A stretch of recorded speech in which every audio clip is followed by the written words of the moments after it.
El espejo, de Amparo Dávila.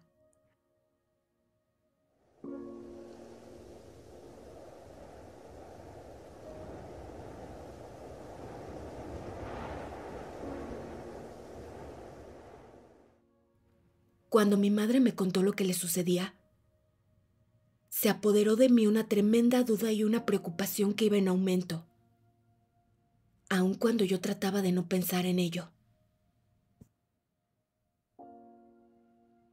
20 días antes, mi madre se había fracturado una pierna al perder pie en la escalera de nuestra casa. Fue un verdadero triunfo conseguir una habitación en el Hospital de Santa Rosa, el mejor de todos los sanatorios de la ciudad. Como yo tenía una urgente necesidad de salir de viaje, precisaba acomodar a mi mamá en un buen sitio, donde disfrutara de toda clase de atenciones y cuidados. Sin embargo, yo experimentaba remordimientos por dejarla sola en un hospital, agobiada por el yeso y los dolores de la fractura. Pero mi trabajo en Tractos Machinery me exigía ese viaje. Como inspector de ventas debía controlar, de tiempo en tiempo, las diferentes zonas que abarcaban los agentes viajeros, pues generalmente sucedía que algunos de los vendedores no trabajaban exhaustivamente sus plazas, en tanto que otros competidores realizaban magníficas ventas. Mi trabajo me gustaba, y la compañía se había mostrado siempre muy generosa conmigo. Valioso elemento, según el criterio de los jefes. Me habían otorgado un magnífico sueldo y me dispensaban muchas consideraciones. En esas circunstancias, yo no podía negarme cuando me necesitaban. La única solución que encontré fue dejar a mi madre en un buen sanatorio, al cuidado de una enfermera especial.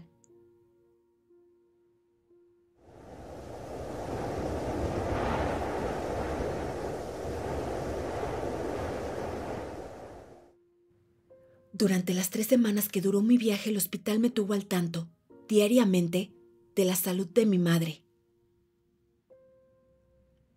Las noticias que recibí eran bastante favorables, con excepción de un aumento en la temperatura que se presentaba después de la medianoche, acompañado de una marcada alteración nerviosa. El día de mi regreso me presenté en la oficina tan solo para avisar de mi llegada, y corrí al hospital a ver a mi mamá. Cuando ella me vio, lanzó un extraño grito, que no era una exclamación de sorpresa ni de alegría. Era el grito que puede dar quien se encuentra en el interior de una casa en llamas y mira aparecer a un salvador. Así lo sentí yo. Era la hora de la comida. Con gran sorpresa comprobé que mamá casi no probaba bocado. No obstante que tenía enfrente su platillo favorito: chuletas de cerdo ahumadas y puré de espinacas. Estaba pálida, demacrada, y sus manos inquietas y temblorosas delataban el estado de sus nervios. Yo no me explicaba qué le había sucedido.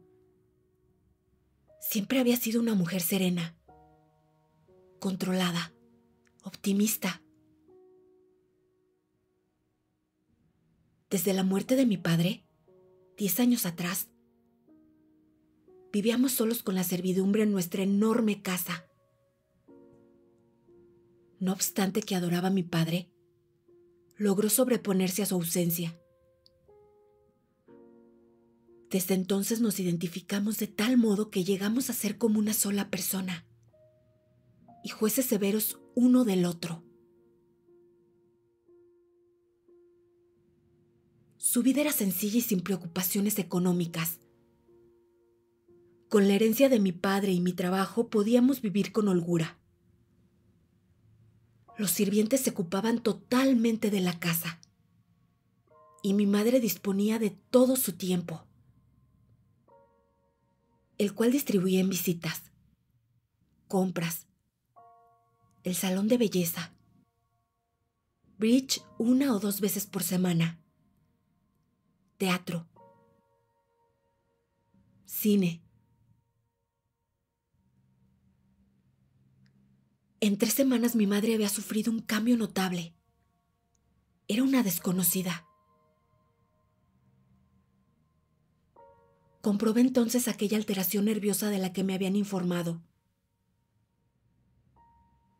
Cuando la enfermera salió con la bandeja de la comida, casi intacta, me dijo de pronto en voz muy baja, pero llena de angustia y desesperación: Querido mío, necesito hablarte. Me pasa algo terrible, pero nadie más debe saberlo. Nadie más ha de darse cuenta. Ven mañana, te lo suplico, a la 1 de la tarde. Cuando la enfermera salga a comer podremos hablar. La dejé, con la promesa de regresar al día siguiente.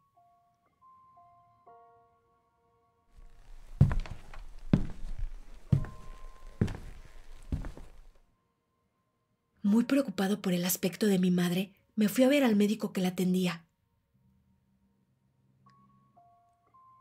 La señora sufre un agotamiento nervioso, ocasionado por la impresión de la caída, el traumatismo inevitable de los accidentes, me dijo sin darle mucha importancia. Yo le expliqué entonces que mi madre nunca se había dejado impresionar a tal punto por nada. Hay que tomar en cuenta también la edad de su madre, dijo. Frecuentemente se ven casos de mujeres serenas y controladas que, cuando llegan a cierta edad, se toman excitables y sufren manifestaciones histéricas.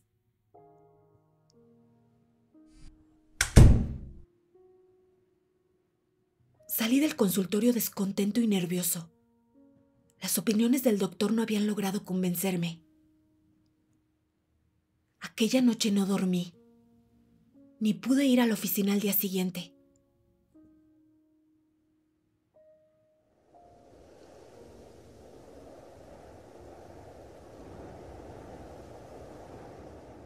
Antes de la 1 estuve en el hospital. Mamá tenía los ojos enrojecidos e inflamados los párpados. Supuse que había llorado. Cuando nos quedamos solos me dijo: he vivido los días más angustiosos que puedas imaginar. Y solo a ti puedo confiar lo que me sucede. Tú serás el único juez que me salve o me condene. Ser el uno juez del otro lo habíamos jurado al morir mi padre. Creo que he perdido la razón, me dijo de pronto, con los ojos llenos de lágrimas. Le tomé las manos con ternura. Cuéntamelo todo, todo, le supliqué. Fue al día siguiente de tu partida, por la noche. Estaba preparándome para dormir cuando entró en el cuarto Lulú, la enfermera nocturna, a darme una medicina que tomo a la medianoche. Recuerdo que me puso la píldora en la boca con una cucharilla y me ofreció un vaso con agua. Tragué la píldora y en ese momento, no sé por qué, miré hacia el espejo del ropero y... Mamá interrumpió bruscamente su relato y se cubrió la cara con las manos. Traté de calmarla acariciándole los cabellos, Cuando se descubrió la cara y pude ver sus ojos, un estremecimiento recorrió mi cuerpo. Permanecimos un rato en silencio como dos extraños, uno frente al otro. No le pregunté lo que había pasado, ni lo que había visto o creído ver en el espejo. Real o imaginado, debía ser algo tremendo para lograr desquiciarla hasta este grado. Creo que grité y después perdí el sentido. Continuó diciendo mamá. A la mañana siguiente pensé que todo había sido un sueño. Pero por la noche, a la misma hora, volvió a suceder. Y lo mismo sucede noche a noche.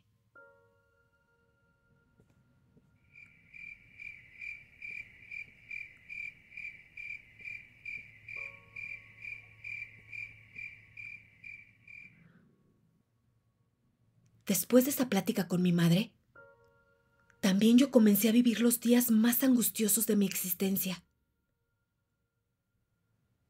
Perdí el interés por mi trabajo. Me sentía cansado y lento. Durante las horas que pasaba en la oficina me convertí en un autómata. Creo que he perdido la razón. El relato interrumpido. La angustia transformando su rostro. Su desesperación. Giraban de continuo en mi mente. Cuando la enfermera Lulú me dio la pastilla, miré hacia el espejo. Traté de apartar de su mente el temor que yo mismo empezaba a sentir. Le prometí aclararlo todo y devolverle la tranquilidad y la confianza en sí misma. Dadas las condiciones en que se encontraba, los médicos decidieron que necesitaba mayor reposo. Y solo me permitieron visitarla miércoles y domingos.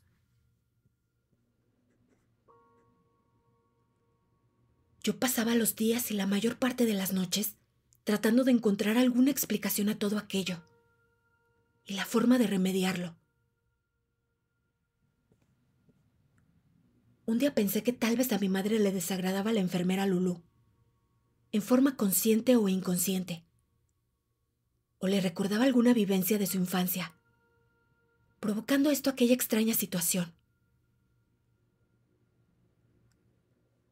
Inmediatamente fui a ver a la jefa de enfermeras para suplicarle que cambiara a la enfermera de noche.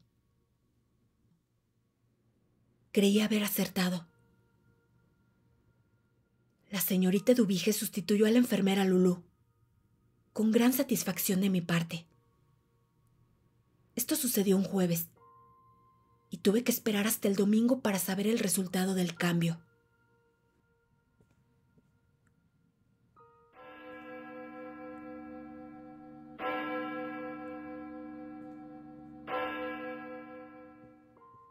El domingo desperté temprano y me vestí sin tardanza. Quería estar a las 10 de la mañana en punto en el hospital. Desayuné deprisa, bastante nervioso. Por el camino compré unos claveles. A mamá le gustaban mucho las flores y le entusiasmaba que se las obsequiaran. Se había hecho arreglar con todo cuidado para recibirme. Pero ningún cosmético podía borrar las huellas del tormento interior que le estaba consumiendo. ¿Y bien? Le dije cuando nos quedamos solos. ¿Te ha sido simpática la nueva enfermera? Sí, es educada, atenta. Pero... ¿Pero qué? Sigue sucediendo lo mismo. No es ella ni la otra. Nadie tiene la culpa. Es el espejo. El espejo. Esto fue todo lo que pude averiguar. Mamá no podía relatarme más. El solo recuerdo de aquello la desquiciaba totalmente. Nunca me había sentido más deprimido y desesperado que ese domingo, cuando salí del hospital.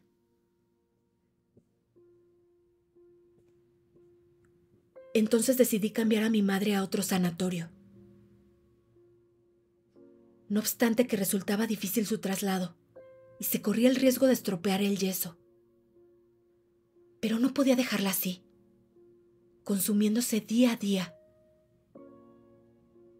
Tal vez en otro sitio se tranquilizara y olvidase aquella pesadilla. Su cuarto de hospital era bueno, de los mejores que había allí. Escrupulosamente limpio y con muebles cuidados y agradables. Y el espejo era tan solo el espejo de un ropero. Bajo ningún aspecto resultaba deprimente aquel cuarto, lleno de luz y soleado, con una ventana al jardín. Sin embargo, a ella podía no gustarle y disponer su ánimo para aquella situación. Durante días busqué, en los ratos que mi trabajo me dejaba libres, un buen lugar donde llevarla. En los sanatorios de primera no había sitio, y sí muchas solicitudes, que eran atendidas por riguroso turno. Y en los sanatorios donde encontraba lugar, los cuartos eran deprimentes y hasta sórdidos. No era posible llevar a mamá, en el estado en que se encontraba, a un sitio donde solo agravaría su trastorno.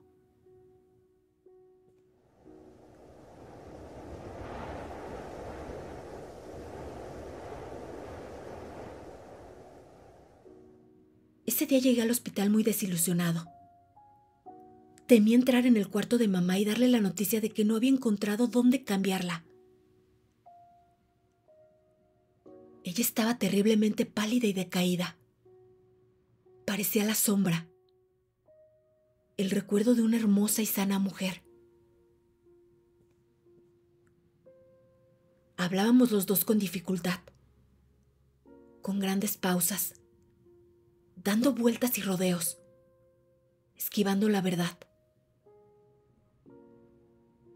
Cuando por fin le dije que no era posible sacarla de allí, se llevó el pañuelo a la boca y sollozó, lenta y dolorosamente, como el que sabe que no hay salvación posible.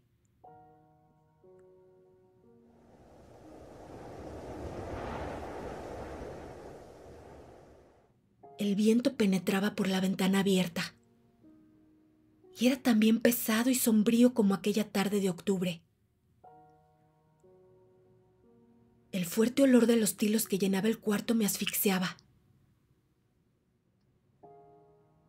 Ella seguía sollozando, ahora sordamente.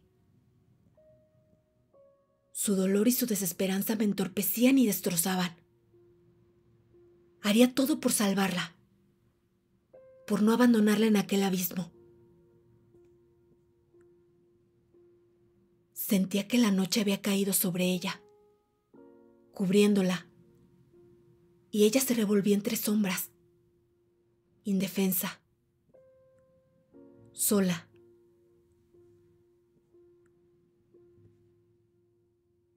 Resolví entonces permanecer a su lado y rescatarla. Pedí que me pusieran una cama adicional y avisé que la acompañaría por las noches. A nadie le sorprendió mi decisión.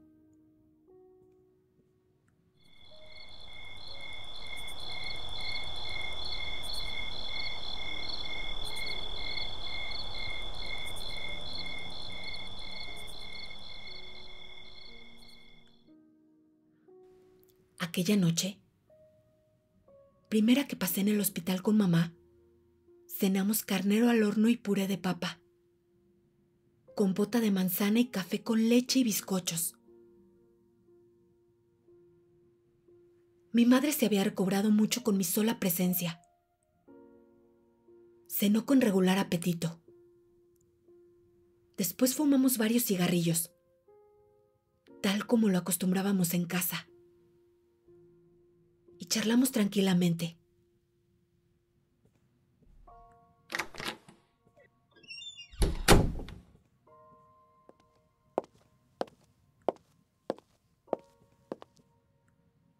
Hacia las 10 de la noche entró en el cuarto la señorita Eduviges para arreglar la cama de mamá y revisar que la pierna fracturada estuviera en correcta posición para la noche. Yo las observé con gran atención, pero la actitud de ambas resultaba completamente normal. Miré hacia el espejo. Allí se reflejaba la imagen de la señorita Eduviges. Alta, muy delgada, casi huesuda. En su cara amable, enmarcada por sedoso cabello castaño, destacaban los gruesos lentes de miope. El espejo reflejó por algunos minutos aquella imagen, exacta, fiel. Mi madre estaba en calma y sin tensión aparente. Seguimos platicando y haciendo proyectos. Nuestra casa necesitaba, desde hacía tiempo, un buen arreglo. Desde la muerte de papá no le habíamos hecho nada. Yo sugerí encomendar la reparación a un buen arquitecto, pero mamá opinaba que eso resultaría muy costoso y proponía que era mejor conseguir algunos operarios y nosotros mismos dirigir la obra según nuestro deseo.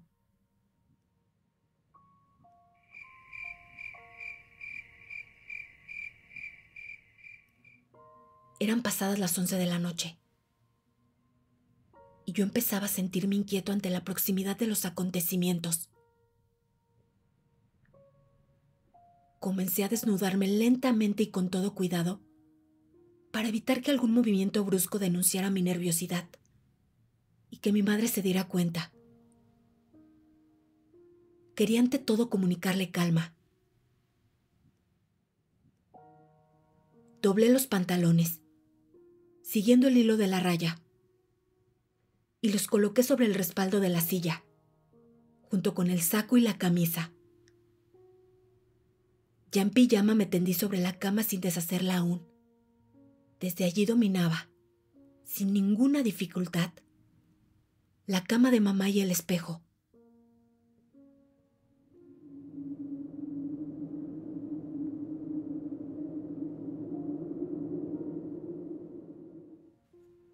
Después de las 11:30, mamá comenzó a inquietarse. Movía las manos constantemente. Las apretaba. Se las llevaba hacia la cara. Su frente estaba húmeda. No pudo seguir conversando.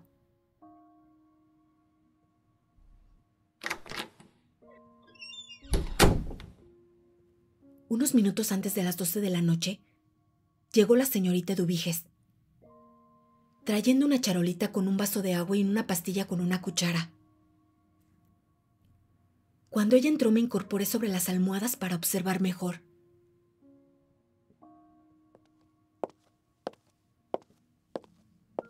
Ella llegó hasta la cama de mamá y, a tiempo que le decía: ¿Cómo se siente, señora? Le acercaba a la boca la cuchara con la pastilla y hacía que la tomara. En ese momento mamá gritó. Miré el espejo. Allí no se reflejaba la imagen de Eduviges. El espejo estaba totalmente deshabitado y oscuro, ensombrecido de pronto. Sentí que algo se rebullía en mi interior. Tal vez el estómago, y se contraía. Después experimenté un gran vacío dentro de mí, igual que en el espejo. ¿Qué pasa, señora? ¿Qué pasa? Oí que le decía a la enfermera. Yo no podía apartar la vista del espejo.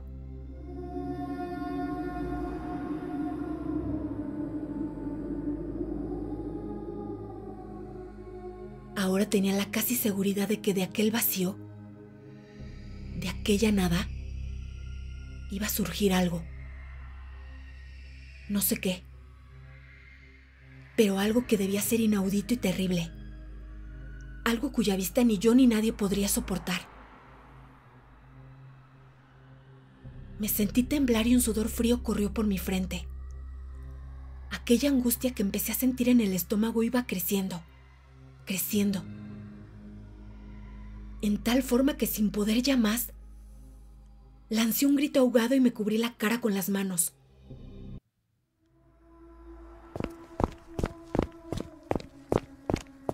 Oí que la enfermera salía corriendo. Haciendo un poderoso esfuerzo llegué hasta la cama de mamá. Ella temblaba de pies a cabeza. Estaba lívida y su mirada tenía una expresión de extravío. Parecía febril. Le apreté las manos con fuerza. Y ella supo entonces que yo había compartido ya aquella terrible cosa.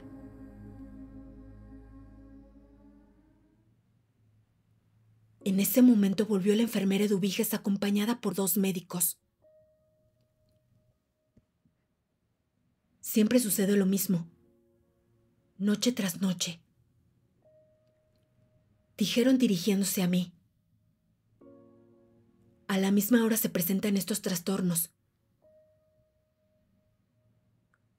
Yo no les hice ningún comentario. Sabía que no podría pronunciar ni una palabra. Póngale una inyección de Cebenal, le ordenaron Eduviges. Después salieron los 3. La enfermera regresó rápidamente con la inyección. Mientras se la aplicaba a mi madre, me atreví a mirar el espejo. Allí se reflejaba la imagen de ella. La cama de mamá. Mi rostro desencajado. Eran entonces las 12:20.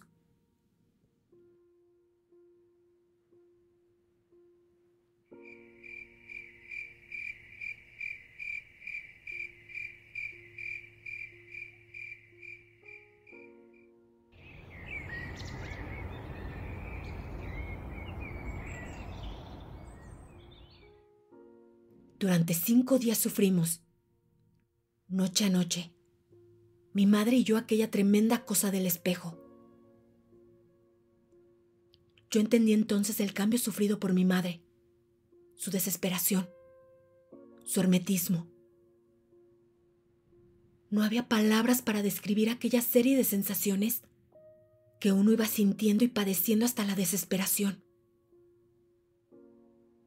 Y cada vez el presentimiento de que algo iba a surgir de pronto se hacía más cercano, inmediato casi.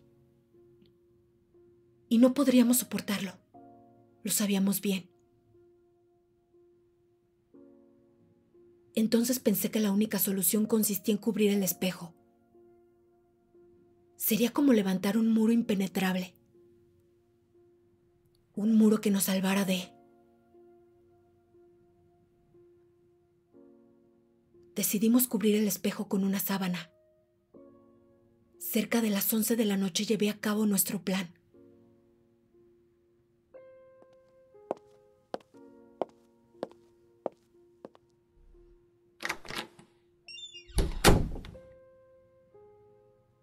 Cuando la señorita Eduviges se presentó, como de costumbre, un poco antes de las 12 de la noche, con su pastilla y su vaso de agua, el espejo se encontraba cubierto.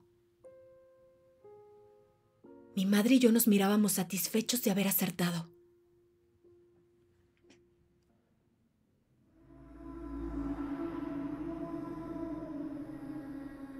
Pero de pronto, bajo la sábana que cubría el espejo, empezaron a transparentarse figuras informes.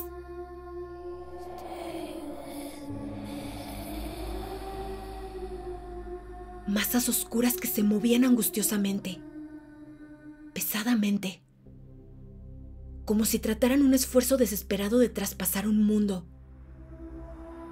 o el tiempo mismo. Entonces sentimos una oscura música dentro de nosotros mismos, una música dolorosa.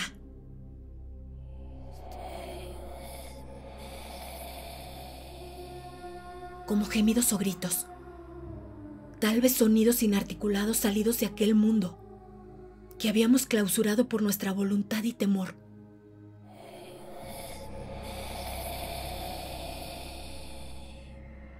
Nos descubrimos traspasados por 1000 espadas de música dolorosa y desesperada.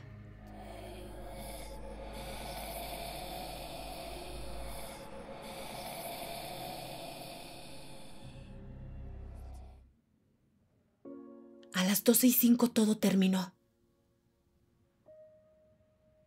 Desaparecieron las sombras bajo la sábana y la música cesó. El espejo quedó en calma.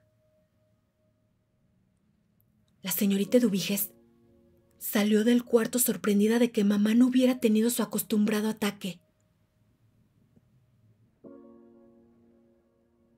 Cuando quedamos solos, me di cuenta de que los dos llorábamos en silencio. Aquellas sombras informes y encarceladas. Aquella su lucha desesperada e inútil. Nos habían hecho pedazos interiormente. Los dos conocimos entonces toda nuestra insensatez. No volvimos a cubrir más el espejo. Habíamos sido elegidos. Y como tales, aceptábamos sin rebeldía ni violencia. Pero sí, con la desesperanza de lo irremediable.